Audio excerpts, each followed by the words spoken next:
नमस्कार साथियों, मैं हूं वीरेंद्र मौर्य और आज आप लोगों से बात करने के लिए उपस्थित हुआ हूं। ओबीसी की जातिवार जनगणना क्यों नहीं होती है भारत में। जो हमारी सरकारें हैं, सरकारों की ऐसी कौन सी मजबूरी है कि ओबीसी समाज, अन्य पिछड़ा वर्ग की जनगणना ये लोग क्यों नहीं करवाते हैं। और जो भारत की गोदी मीडिया, तथा कथित गोदी मीडिया जिसको कहा जाता है, मीडिया की ऐसी कौन सी मजबूरी है कि मीडिया भी इस महत्वपूर्ण विषय को कभी कवरेज नहीं देता है, चाहे वो इलेक्ट्रॉनिक मीडिया हो, प्रिंट मीडिया हो। अब पिछले कुछ दिनों में सोशल मीडिया पर कुछ बुद्धिजीवी वर्ग जो है, बुद्धिजीवी समाज के जो लोग हैं, उन्होंने कुछ इन मुद्दों को टच करने का काम किया है और उन्हीं की जागरूकता का प्रतिफल है, परिणाम है कि आज लोग धीरे धीरे अपने हक और अधिकार के लिए सोशल मीडिया पर लोग आवाज उठा रहे हैं, आवाज को बुलंद कर रहे हैं। साथियों, जैसा कि आप सब जानते हैं, 15 अक्टूबर 2020 को हाईकोर्ट सुप्रीम कोर्ट एक याचिका डाली गई और याचिकाकर्ता जो थी वो थी अधिवक्ता सोनिया सैनी जी। भारत के जो चीफ जस्टिस हैं, जस्टिस बोबड़े साहब। तो बोबड़े साहब ने सोनिया मैडम की पूरी बात को सुना और सुनने के बाद उन्होंने कहा जो अन्य पिछड़ा वर्ग है उसको, अन्य पिछड़ा आयोग उसको और सरकार को उन्होंने नोटिस भेजा और सरकार से जवाब मांगा कि आप 4 सप्ताह में जवाब दीजिए कि जो 2021 में जो जनगणना होने वाली है उस जनगणना में ओबीसी समाज के लिए कोई कॉलम नहीं है, ओबीसी समाज की जनगणना का कोई उसमें प्रावधान नहीं है। जबकि आप लोगों को मैं बता दूं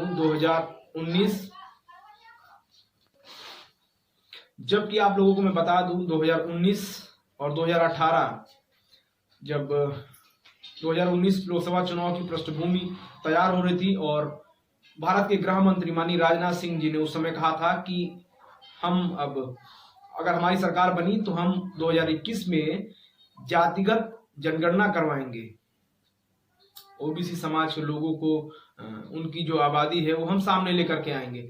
लेकिन सरकार बन गई साहब की और साहब ने फिर वही काम किया जो कि पूर्व की सरकारों ने किया। साथियों, भारत वह देश है जहां गाय, भैंस, बकरी, भेड़, यहां तक कि किन्नरों तक की गिनती होती है, जनगणना होती है, लेकिन ओबीसी समाज की जनगणना नहीं होती है। मैं आप लोगों के माध्यम से प्रश्न करना चाहता हूं सरकार से कि यदि ओबीसी समाज की जनगणना हो जाएगी तो कौन सा तूफान आ जाएगा, सरकार का क्या नुकसान है उसमें। भाई, आप ओबीसी समाज की जनगणना करिए, आंकड़े सार्वजनिक करिए, लोगों को पता चले ना कि जो तथाकथित सवर्ण समाज के लोग हैं उनकी जनसंख्या कितनी है। अब आप जो है जी रहे हैं 21वीं सदी में और आंकड़े दिखा रहे हैं आप 1931 वाले। 1931 में अंग्रेजों के समय जब भारत अपना गुलाम था, अंग्रेजों ने जनगणना करवाई थी। आप आज तक वही आंकड़े सार्वजनिक कर रहे हैं, वही आंकड़े दिखा रहे हैं। अरे तब अंग्रेजों का समय था, अब आप जो है स्वतंत्र हो गए हैं, आपकी सरकार है और अलग अलग सरकारें बनी, तो अब आप लोगों को किसने रोक रखा है, आप जनगणना करवाइए आप। और 1931 में जनगणना हुई, 1941 में जब जनगणना हुई और आंकड़े सार्वजनिक करने की बात आई, उस समय विश्व युद्ध चल रहा था, इसलिए किसी कारणवश आंकड़े सार्वजनिक नहीं हो पाए। लेकिन उसके बाद जब 1992 में मंडल कमीशन लागू हुआ, मंडल कमीशन के समय भी यही हुआ कि हमारे पास तो ओबीसी की जनसंख्या और कुछ है ही नहीं, आंकड़े ही नहीं हमारे पास। तो वही क्या हुआ, 1931 वाले आंकड़े उठा करके और आपने 52% ओबीसी को कह के और हम लोगों को एक सीमित दायरे में समेट दिया आप लोगों ने। चलिए ठीक है। उसके बाद फिर विभिन्न संगठनों ने, विभिन्न सामाजिक संगठनों ने, विभिन्न राजनीतिक पार्टियों ने थोड़ा बहुत आंदोलन किया और उस आंदोलन का परिणाम है कि कांग्रेस ने इस बात को एक्सेप्ट किया कि चलिए हम 2011 में सबके आंकड़ों को सार्वजनिक करेंगे, हम जनगणना करवाएंगे।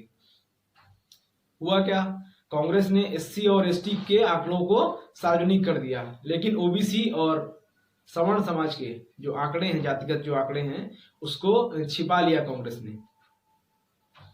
तो मैं तो कहता हूं भाई, कांग्रेस बहुत नकारी है, निकम्मी है। कांग्रेस ने नहीं दिखाया, चलिए बहुत नकारी पार्टी है, लेकिन हमारे जो वर्तमान में प्रधानमंत्री महोदय हैं माननीय नरेंद्र मोदी जी, वो तो चुनाव के समय खुद को दलित का बेटा, पिछड़ों का बेटा, ओबीसी वगैरह वगैरह दुनिया भर की बातें वो कहते हैं। तो साहब, अब तो आपकी सरकार है, आपका दूसरा कार्यकाल है, और इत्तेफाक से 2021 का जो जनगणना होना है वो आपके कार्यकाल में होना है। तो महोदय, आप जो है अब तो कम से कम ओबीसी को उसके जो असली आंकड़े हैं, उसकी जो असली आबादी है, वो आप दिखाइए आप। तो मैं आप लोगों के माध्यम से जो वर्तमान सरकार है और तथाकथित हमारे पिछड़े प्रधानमंत्री माननीय नरेंद्र मोदी जी हैं, उनसे मैं मांग करता हूं कि आप 2021 में जो जनगणना हो रही है और उसमें ओबीसी को आपने जो दरकिनार कर दिया है, अपनी बातों पे आप लोगों ने अमल नहीं किया। जैसा कि राजनाथ सिंह जी ने कहा था कि अगर हमारी सरकार बनी तो हम सारे आंकड़ों को सार्वजनिक करेंगे। तो आपकी अब सरकार है, आप जो है 2021 की जो जनगणना होगी उसमें आप जातिवार, सिर्फ ओबीसी नहीं, क्योंकि मैं जानता हूं आप सिर्फ ओबीसी की बात करेंगे और एक सीमित दायरे में फिर हम लोगों को समेट देंगे। सिर्फ ओबीसी नहीं, भारत में जिस जात के जितने लोग हैं उनकी जातिगत जनगणना करवाइए, और जातिगत जनगणना करवाने के बाद जो जिसके आंकड़े हैं उसको सार्वजनिक करिए। हम लोगों को भी पता चले ना कि आप तो साहब कह देते हैं कि इतने लोग पक्के मकानों में रह रहे हैं, इतने लोगों को एलईडी बल्ब दिया, इतने लोगों को हमने आवास दिया। तो जब आप आंकड़ों को सार्वजनिक करेंगे, पता चलेगा देश में जो तथाकथित सवर्ण वर्ग है कितने प्रतिशत नौकरियों में उनका कब्जा है, और भारत की जो बहुसंख्यक आबादी वाला ओबीसी वर्ग है, ओबीसी वर्ग के कितने लोग नौकरियों में हैं, उनकी हिस्सेदारी कहाँ कहाँ है। तब हम लोगों को पता चलेगा ना कि वास्तव में हमारी जनसंख्या है कितनी और किस क्षेत्र में हम लोग कहां पर खड़े हैं। तब हम प्रश्न करेंगे ना साहब आपसे। हमको तब पता चलेगा कि राज्यसभा में हमारी संख्या कितनी है, लोकसभा में हमारी संख्या कितनी है, मंत्रिमंडल में कितने लोगों की हिस्सेदारी होनी चाहिए, और आपने कितना हिस्सा दिया है, हम लोगों को पता होना चाहिए ना साहब। जो विश्वविद्यालय हैं उनमें कुलपति हमारे कितने हैं, उसमें हमारे वाइस चांसलर कितने हैं, ये सारे आंकड़े हम लोगों को तब पता चलेंगे। सेना में अधिकारी कितने हैं, न्यायालयों में जज कितने हैं, मीडिया में संपादक हमारे कितने हैं, तब हम पता करें, तब हमको पता चलेगा सारे आंकड़ों को कि वास्तव में हमारी जनसंख्या कितनी है, और आपने अब तक हमारे हक और अधिकार को किन लोगों ने अब तक मार के, कौन लोग बैठे हुए हैं, और जो लोग हमारे हक और अधिकार को मार के बैठे हैं वही लोग कहते हैं कि नहीं, इस देश में जातिगत जो जातिवाद है उसको खत्म कर देना चाहिए। मतलब जातिवाद का विरोध वही लोग करते हैं और वही लोग सबसे ज्यादा लाभ भी ले रहे हैं।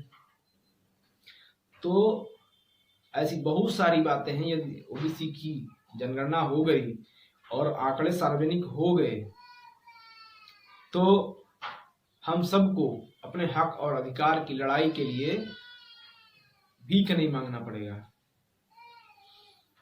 पिछली कुछ सरकारों में और सरकार के कुछ चाटुकार लोग हैं, वो लोग कहते हैं कि नहीं नहीं वो साहब, अगर जातिगत आंकड़े सार्वजनिक हो गए तो देश में दंगा हो जाएगा। अरे भाई, दंगा तो क्या अभी दंगे नहीं होते हैं, या फिर अभी आप धर्म के आधार पर दंगे नहीं होते, या बोली भाषा के आधार पर दंगे नहीं होते हैं भारत में।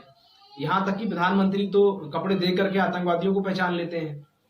तो आप सोचिए, कपड़ों के आधार पर, धर्म के नाम पर, जाति के आधार पर, भाषा के आधार पर भारत में प्रदेशों का बंटवारा हुआ है साहब। तो आप कैसे कह सकते हैं कि नहीं, यदि जातिगत आंकड़े सार्वजनिक कर दिए गए तो देश में दंगा फसाद, जो दंगे फसाद होंगे वो जातिगत आंकड़ों को सार्वजनिक करने से दंगे फसाद नहीं बढ़ेंगे। तो आप अपनी मानसिकता को बदलिए, ठीक है। और ये जो आप नाटक कर रहे हैं, आप लोग हम लोगों के अधिकार और हक को आप लोग हड़प कर रहे हैं, जो अब इसको हड़पना बंद कर दीजिए। क्योंकि अब यदि आप इस बार आपने आंकड़ों को सार्वजनिक नहीं किया तो आने वाले समय में आप और जो दूसरी पार्टी सत्ता में अब तक थी, कांग्रेस पार्टी, दोनों किस मुंह से आप जनता के बीच में जाएंगे? भाई कांग्रेस ने पहले कहा था कि हम आंकड़ों को सार्वजनिक करेंगे और उन्होंने नहीं किया। अब आपके गृह मंत्री जो थे राजनाथ सिंह जी ने, उन्होंने कहा था। आप तो, आपके पास समय है, अभी अवसर है, अभी तो 2020 चल रहा है, 21 थोड़ा सा समय है। आप जो जनगणना का जो फॉर्मेट है, उस फॉर्मेट में SC ST लिखा हुआ है, आप उसमें OBC भी लिखवाइए, उसमें OBC का एक कॉलम लिखवाइए। आप लोगों की जाति पूछ सकते हैं, लोगों की भाषा पूछ सकते हैं। तो आप लोगों का, जब आप लोगों का धर्म, लोगों की भाषा पूछ सकते हैं, तो लोगों की जाति पूछने में क्या हर्ज है? आप लोगों की जाति को सार्वजनिक करिए ना। इस बात, सबसे बड़ी बात यह है कि जो भारत का बहुसंख्यक समाज है, इतनी बड़ी आबादी जिसकी है, उसको आप लोगों ने अभी तक गुलाम बनाए रखा, और आप उसको और भविष्य में भी गुलाम बनाए रखना चाहते हैं। इसलिए OBC समाज की जातिगत जनगणना आप नहीं करवा रहे हैं।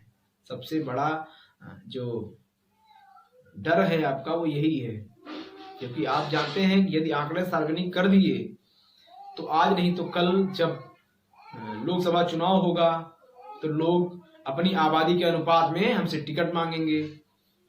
जब मंत्रिमंडल में मंत्री बनाने की बारी आएगी तो लोग अपनी आबादी के अनुपात में मंत्रिमंडल में स्थान मांगेंगे, लोग सरकार में स्थान मांगेंगे। लोग राज्यसभा जब आप भेजते हैं चुन करके, लोग राज्यसभा में अपनी आबादी के अनुरूप, लोकसभा में लोग अपनी आबादी के अनुपात में अपनी संख्या खोजेंगे। विश्वविद्यालयों में, सरकारी नौकरियों में, सेना में, हर क्षेत्र में जब लोग मांगेंगे, आपसे आंकड़े मांगेंगे, तब आप सार्वजनिक नहीं कर पाएंगे। हर क्षेत्र में जब लोग आपसे जवाब मांगेंगे और आपके पास जवाब नहीं होगा, इसीलिए आप लोगों ने अब तक 1931 से 89 वर्ष बीत गए, आप लोगों ने अब तक OBC की जनगणना नहीं की, आंकड़े सार्वजनिक नहीं किए। तो समय है अभी, वर्तमान प्रधानमंत्री जो हैं हमारे माननीय नरेंद्र मोदी जी, अभी समय है आपके पास। आप समय रहते जो देश का बहुसंख्यक समाज है उसके आंकड़ों को सार्वजनिक करवाइए, जातिगत जनगणना करवाइए। साथियों, आप लोगों ने वीडियो को ध्यान से देखा, अंत तक देखा, इसके लिए बहुत बहुत साधुवाद, धन्यवाद। और हमारे सभी वीडियो के लिंक जो हैं डिस्क्रिप्शन बॉक्स में दिए गए हैं। आप लोगों से निवेदन है कि आप वहां से भी हमारे सारे वीडियो देख सकते हैं। इसी के साथ आप सबको जय भारत।